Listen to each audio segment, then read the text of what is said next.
Malam setelah gajian seringkali tidak seberisik yang dibayangkan. Tidak ada sorak, tidak ada rasa lega. Yang ada justru sunyi. Layar ponsel yang memantulkan angka mutasi rekening, lalu notifikasi demi notifikasi tagihan yang seolah sudah antre rapi sejak jauh hari. Uang itu datang, menyapa sebentar, lalu pergi satu persatu. Di titik itu, dada terasa sempit, bukan karena kurang bersyukur, tapi karena sadar bahwa hasil kerja sebulan penuh hanya singgah sejenak sebelum kembali lenyap. Perlahan kita sadar, uang tidak lagi terasa netral. Ia bukan sekadar alat tukar, melainkan membawa beban moral yang halus tapi berat. Setiap pengeluaran seperti keputusan etis, apakah ini aman untuk masa depan? Apakah ini mengurangi rasa tenang orang yang kita sayangi? Angka di rekening berubah menjadi simbol tanggung jawab. Bukan hanya tentang mampu membeli, tapi tentang berani menanggung konsekuensi dari setiap pilihan yang dibuat hari ini. Ingatan sering melompat ke masa awal bekerja. Saat itu, 100.000 terasa besar, terasa bebas, bisa dipakai tanpa banyak hitung-hitungan. Makan enak, beli barang kecil, rasanya sah dan ringan. Sekarang, 1 juta bisa terasa sangat kecil, cepat habis, penuh rambu tak terlihat. Bukan karena kita berubah jadi lebih boros, tapi karena dunia di sekitar kita menuntut peran yang jauh lebih besar dari sekadar mencukupi diri sendiri. Aneh rasanya ketika memilih menu makan siang saja bisa membuat kepala lelah. Bukan karena tidak mampu membeli, tapi karena otak otomatis bekerja keras. Setiap pilihan langsung dibandingkan dengan kebutuhan lain, uang belanja, biaya sekolah, dana darurat. Inilah kelelahan keputusan, saat pikiran tidak pernah benar-benar istirahat karena selalu menghitung biaya kesempatan dari hal-hal yang tampak sepele. Disinilah banyak orang dewasa berada, terutama di kelas menengah. Terlihat cukup dari luar, bisa bertahan, bisa membayar, bisa tersenyum. Namun di dalam, ada rasa kurang yang konstan, seperti berdiri di atas tali tipis. Sedikit salah langkah bisa membuat keseimbangan goyah. Hidup bukan lagi soal naik, tapi soal tidak jatuh, dan itu melelahkan dengan caranya sendiri. Lalu muncul pertanyaan yang jarang diucapkan, apakah kita yang kurang pandai mengelola, atau memang standar hidup yang makin tidak masuk akal? Gaji naik perlahan, tapi tuntutan melonjak cepat. Biaya hidup bertambah, ekspektasi sosial mengeras, sementara ruang bernapas terasa makin sempit.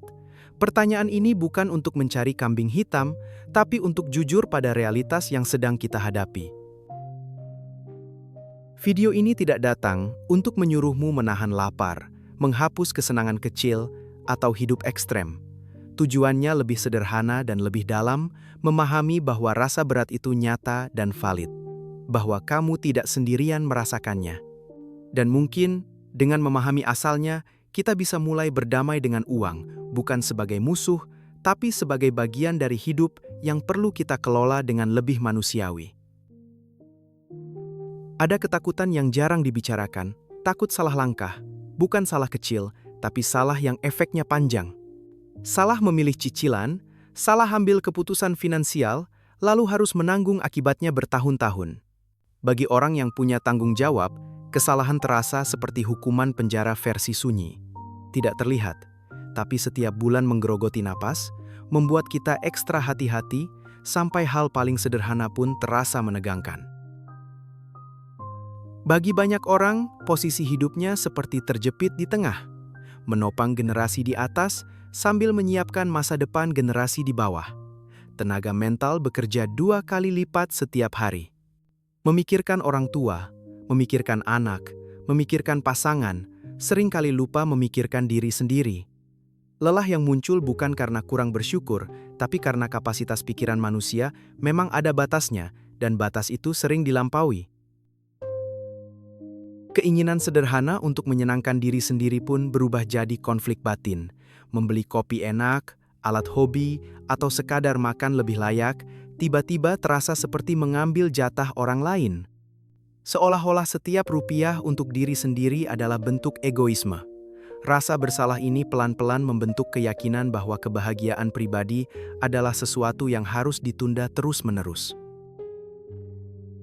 Banyak orang merasa gagal ketika tabungan tidak bertambah. Padahal, bertahan di posisi yang sama tanpa menambah hutang di tengah biaya hidup yang terus naik adalah kemenangan yang sering tidak dirayakan.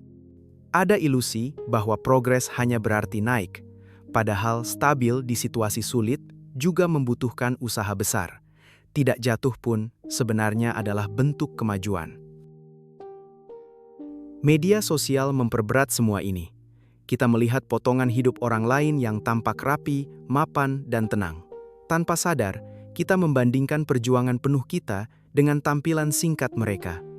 Akibatnya, muncul rasa tertinggal, seolah kita satu-satunya yang kesulitan, padahal kenyataannya, banyak orang bertahan dengan cerita yang tidak pernah mereka unggah.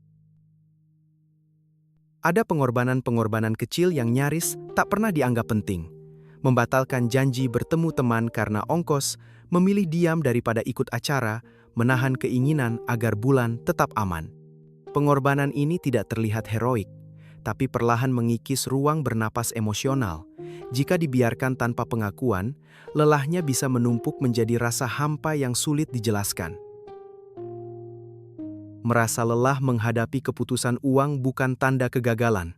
Justru sebaliknya, itu tanda bahwa kamu sangat peduli. Kamu memikirkan dampak dari setiap pilihan, bukan hanya hari ini, tapi juga besok dan lusa. Rasa berat itu adalah bukti tanggung jawab dan cinta, meski sering terasa sunyi dan tidak mendapat tepuk tangan. Hidup di kota besar bukan hanya soal membayar makan dan tempat tinggal. Ada biaya keberadaan yang jarang dihitung di awal, parkir, administrasi, iuran kecil, biaya layanan, potongan yang tampak sepele tapi terus muncul. Setiap hari seperti ada kebocoran kecil yang tidak terasa, sampai di akhir bulan baru sadar betapa banyak energi dan uang yang habis hanya untuk tetap bisa berfungsi normal di lingkungan urban. Selain itu, ada yang bisa disebut pajak pergaulan. Nongkrong bukan lagi sekadar minum kopi, tapi tiket agar tetap dianggap ada, tetap relevan, tetap nyambung dengan lingkaran kerja atau pertemanan. Menolak terlalu sering bisa berujung rasa terasing, tapi ikut terus membuat dompet menipis. Di titik ini, uang bukan hanya alat konsumsi, tapi juga alat sosial yang memaksa kita memilih antara keterhubungan dan ketenangan. Perjalanan harian juga memakan biaya yang tidak kecil. Waktu di jalan berubah menjadi kelelahan fisik dan mental. Ketika tubuh lelah, kemampuan mengambil keputusan menurun. Memasak terasa terlalu berat, belanja terasa merepotkan, akhirnya pilihan tercepat yang sering diambil adalah yang paling mahal. Bukan karena malas, tapi karena energi sudah habis sebelum hari benar-benar selesai. Banyak orang dituduh mengalami kenaikan gaya hidup, padahal yang terjadi seringkali adalah kenaikan biaya bertahan. Memiliki kendaraan bukan soal pamer, tapi soal mobilitas. Tinggal di lokasi tertentu bukan soal gengsi, tapi soal akses kerja dan waktu. Ada perbedaan besar antara hidup lebih mewah dan hidup agar tetap bisa berjalan di sistem yang tidak selalu ramah. Tekanan untuk menjaga citra juga tidak bisa diabaikan. Di depan keluarga besar atau rekan kerja, terlihat mapan sering terasa wajib. Kadang kita membeli sesuatu bukan karena butuh, tapi untuk menghindari pertanyaan, perbandingan, atau tatapan meremehkan. Biaya citra ini tidak tercatat di laporan keuangan, tapi nyata menggerogoti rasa aman. Ketika sudah menyangkut keluarga atau anak, bebannya bertambah lapis demi lapis. Biaya pendidikan dan kesehatan naik jauh lebih cepat dari kenaikan penghasilan rata-rata. Rencana jangka panjang terasa seperti mengejar sesuatu yang terus menjauh. Setiap tahun ada standar baru, kebutuhan baru, dan rasa khawatir baru yang ikut tumbuh bersamanya. Ironisnya, di tengah kepadatan kota, rasa sepi justru sering muncul. Hubungan sosial yang dangkal membuat uang kerap dijadikan pengganti kehangatan, belanja untuk menghibur diri, makan untuk menenangkan pikiran. Lingkaran ini berulang, karena kebutuhan emosional tidak benar-benar terpenuhi. Kota memberi banyak pilihan, tapi juga banyak jebakan yang membuat keputusan uang terasa semakin berat. Banyak orang percaya satu hal sederhana, Kalau gaji naik, semua masalah akan selesai. Kenyataannya tidak sesederhana itu. Tanpa pengelolaan emosi dan ekspektasi, penghasilan yang lebih besar justru memperbesar tekanan.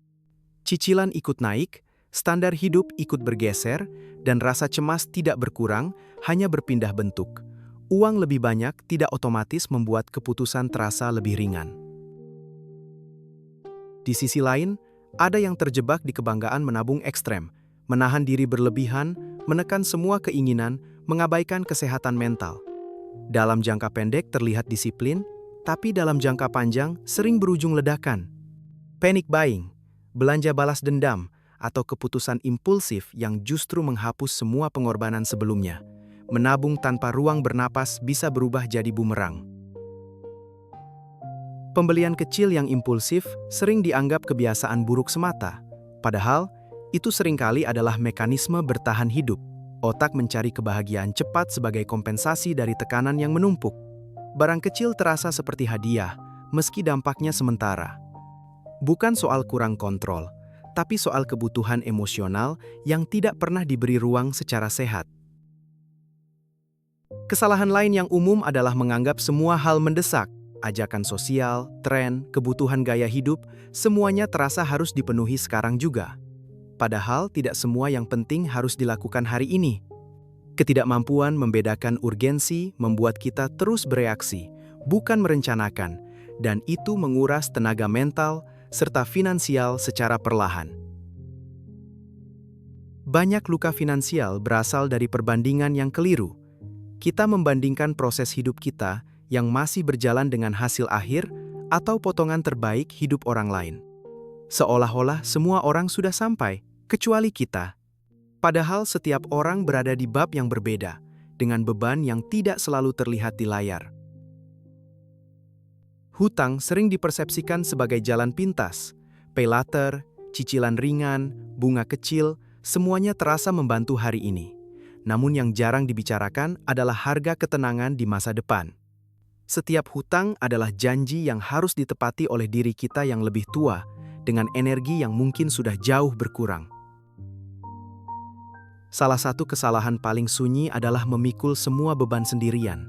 Tidak membicarakan kondisi keuangan dengan pasangan atau keluarga membuat tekanan berlipat. Masalah yang dibagi dua terasa lebih ringan, tapi yang dipendam sendiri tumbuh menjadi ketakutan. Keuangan bukan hanya soal angka, tapi juga soal komunikasi dan rasa aman bersama. Mungkin sudah saatnya melihat uang dari sudut yang sedikit berbeda. Uang bukan sekadar angka di layar, tapi hasil dari pertukaran waktu dan energi hidup kita. Setiap rupiah membawa jejak jam kerja, lelah, dan perhatian yang kita korbankan. Dengan sudut pandang ini, pertanyaannya bergeser, bukan lagi mampu atau tidak, tapi apakah yang dibeli benar-benar sepadan dengan potongan hidup yang kita berikan? Ada satu kata yang sering diremehkan, cukup.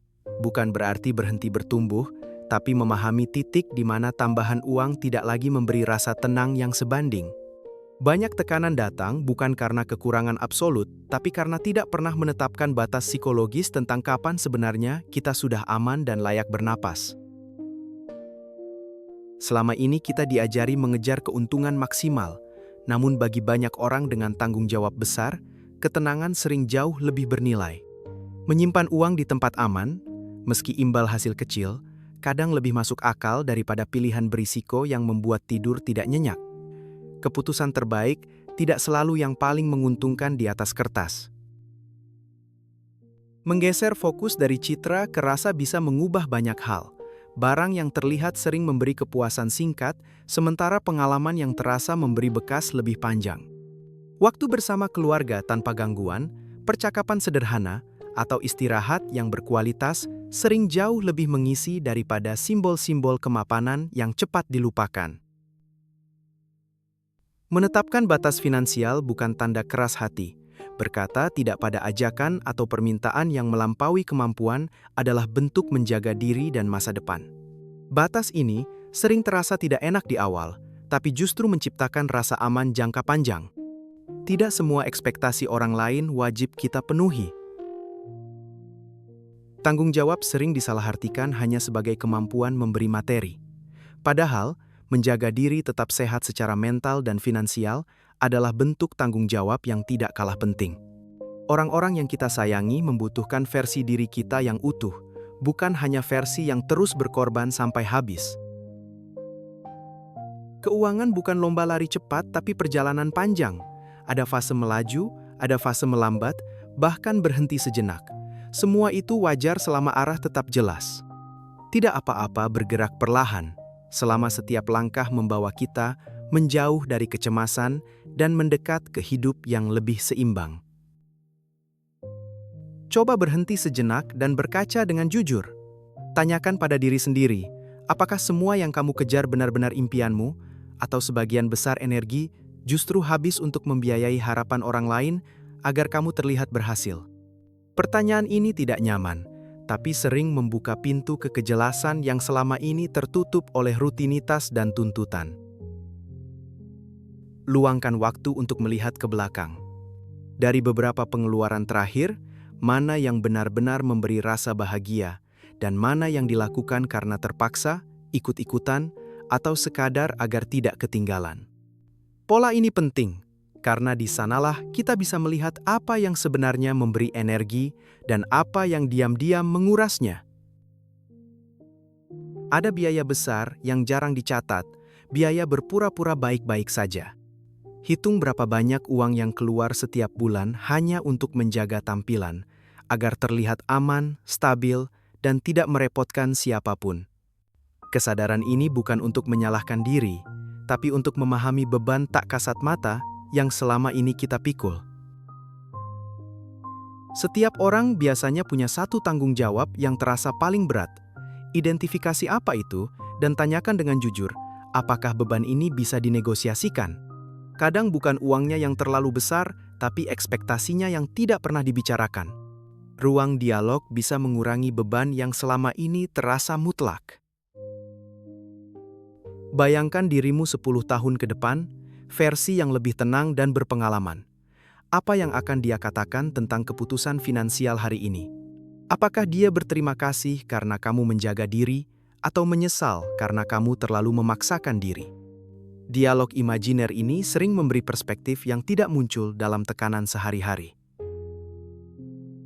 Ingat kembali masa-masa sulit yang pernah kamu lewati, krisis, kekurangan, ketidakpastian, dan bagaimana kamu tetap bertahan.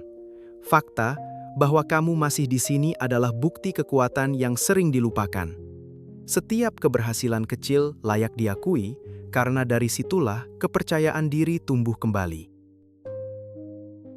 Rasa berat sering berkurang ketika setiap rupiah memiliki niat yang jelas, bukan sekadar keluar karena harus, tapi karena dipilih dengan sadar.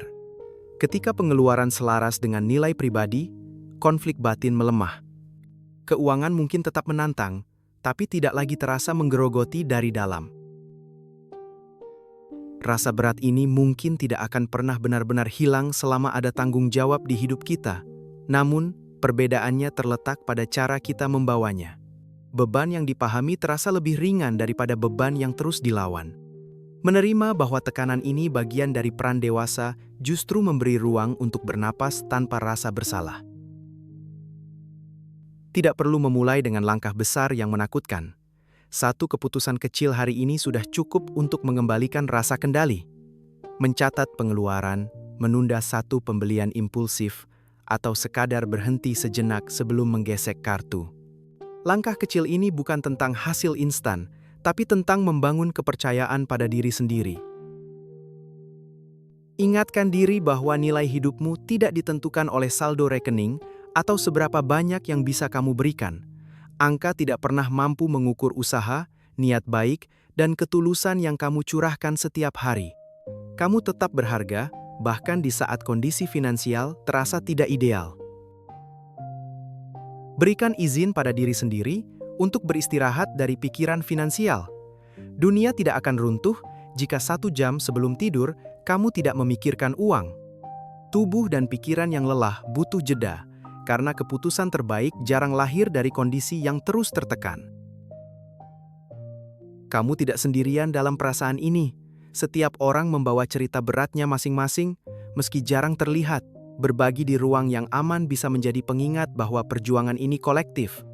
Mendengar dan didengar seringkali menjadi langkah awal untuk merasa lebih kuat. Jika hari ini terasa berat, ingat satu hal sederhana. Kamu sudah melakukan yang terbaik dengan apa yang kamu miliki sekarang. Tidak sempurna, tidak selalu rapi, tapi sungguh-sungguh. Dan itu layak dihargai, bahkan oleh dirimu sendiri.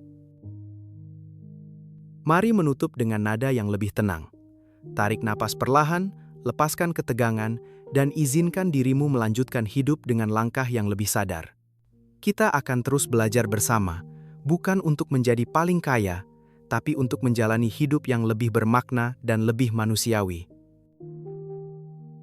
Kalau kamu merasa cerita ini dekat dengan hidupmu, bantu channel Finansialpedia dengan menekan tombol like agar video ini bisa menjangkau lebih banyak orang yang sedang berjuang diam-diam. Tuliskan di kolom komentar bagian mana yang paling kamu rasakan atau pengalaman finansial apa yang sedang kamu hadapi sekarang.